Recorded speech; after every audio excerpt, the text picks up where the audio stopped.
गणित के अगले कंस्टेंट में आपको मैं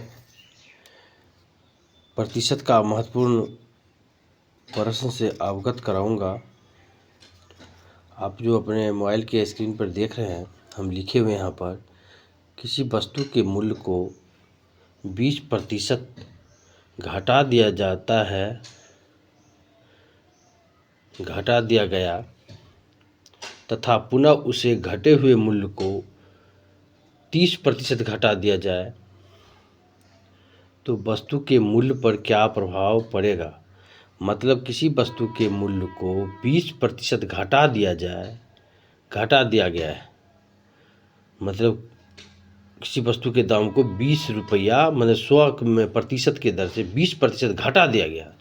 आप लेन देन जब करते होंगे बनिया के पास, तो वो बनिया जो है शेयर मार्केट के अनुसार, बाजार के रेट के अनुसार अपने वस्तु को घटाते और बढ़ाते रहता है।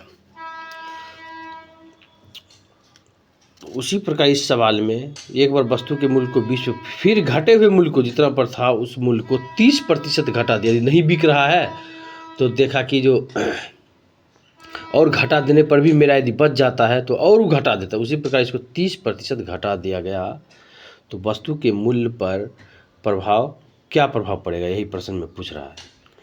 तो हम लिख दिए हैं 20% घटाया, मतलब 100 में 20 रुपया घटाया। तो आपको प्रतिशत के कंसेप्ट से ही समझ गए होइएगा। तो लिखे हम किसी वस्तु का प्रारंभिक मूल्य 100 रुपया है, तो घटा हुआ मूल्य मैंने 20% घटाया है, यहाँ से हम ले रहे हैं तो 100 - 20 मतलब 80 रुपया कर दिया गया। ठीक, अब पुनः प्रश्नानुसार 100 रुपये की वस्तु फिर जो है जो प्रश्न में जो दिया हुआ है जो 30% घटाया है, मतलब फिर 100 का वस्तु 70 रुपये कम कर दिया गया। फिर हम लिखे हैं 100 रुपये की वस्तु 70 रुपये हो गया।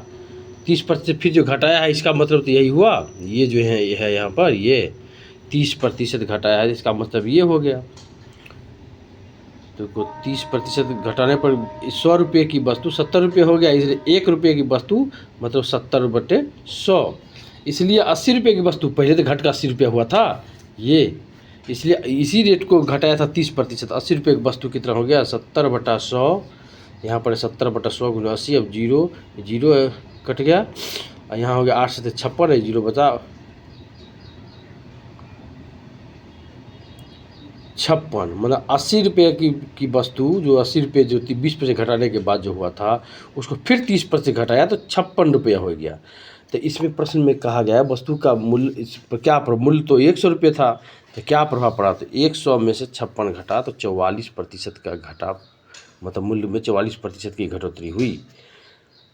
बनिया कोई भी व्यापारी, कोई भी बनिया 44% घटाने के बाद भी उसका बचा, इसलिए वो वस्तु नहीं बिक रहा था, इसलिए ऐसा वो किया था। इस चीज़ को बार बार कॉपी में जो हम लिखे हुए इसको देखिए, और हम जो लिखे हैं उसको बार बार देखिएगा तो आपको समझ में आ जाएगा।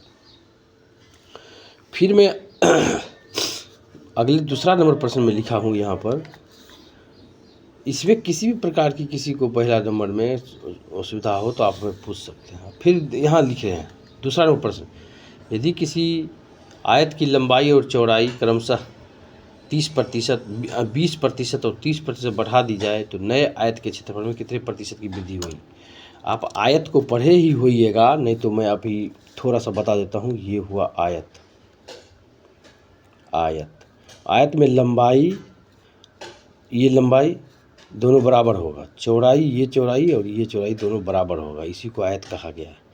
इसमें जितना ये होगा, मान लीजिए 5 है तो ये भी 5 ही होगा, ये 7 है तो ये 7 ही होगा।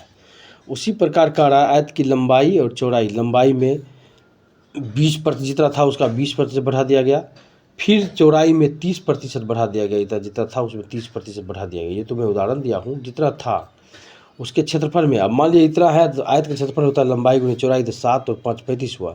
लेकिन ये तो मैं उदाहरण दिया हूँ, 100% मतलब प्रतिशत के व्यू से जो बढ़ाया तब फिर क्षेत्रफल में तो वृद्धि होगी। वही प्रश्न में पूछ रहा है कितने प्रतिशत की वृद्धि हुई ये पूछ रहा है। तो हम लिखे तो माना कि आयत की लंबाई 100 और आयत की चौड़ाई 100। ठीक, तो आयत का क्षेत्रफल बराबर लंबाई गुने चौड़ाई, दोनों को गुना किए 100 × 100, इतना वर्ग मीटर हुआ। वर्ग मीटर यहाँ लिखेंगे।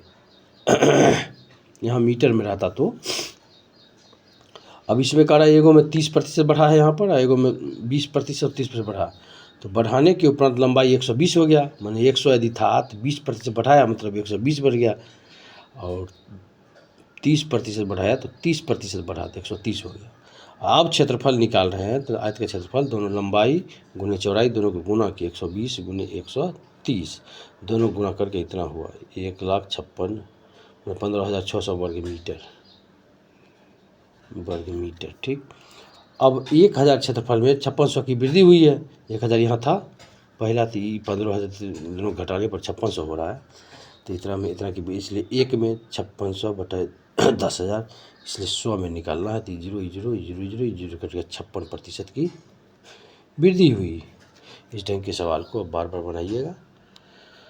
किसी प्रकार की असुविधा हो तो हमें पूछिएगा आप, और स्क्रीनशॉट ले लीजिए, बार बार देखिए।